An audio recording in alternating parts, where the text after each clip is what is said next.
I learned in school that oil, gas, and coal are called fossil fuels because they're made from plants and animals that lived millions of years ago. That's correct, but we actually have to start further back than that when the Earth was first forming. Really? Billions of years ago, the Earth's crust began to move around on top of the Earth's hot liquid center. This movement created spaces between the land known as sedimentary basins. Let me show you. That's what I call research. Just imagine that the chocolate is the land and the chewy caramel is the Earth's liquid center. You see the sunken spaces opening? These basins made the perfect places for oil and gas to form. Cool. So what happened after the basins formed? These basins fill with water, forming oceans, seas, and large lakes. Billions of microscopic plants and animals thrived in these basins. How did the plants and animals become oil? The plants and animals died and their remains piled up on the basin floor.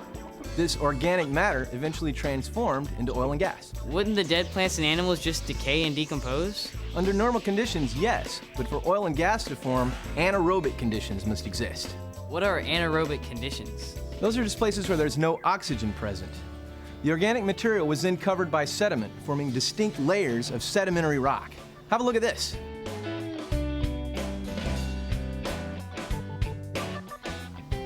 That's cool. So once the organic matter is covered with sediment, how does it become oil?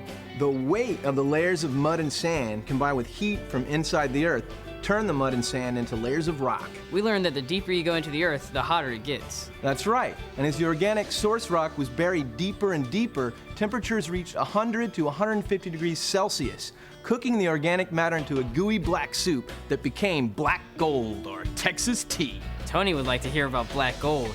The rock above the oil may look solid, but it actually is very porous and contains millions of tiny holes. You see this flask of oil and water? Can you tell which layer's on top? It's definitely the oil. You're correct. Oil is lighter than water, so it keeps floating up through the spaces in the rock above it. It will eventually either reach the surface or be trapped by an impermeable layer of rock. I mean rock without holes. Yes, this layer traps the oil and it begins to build a reservoir.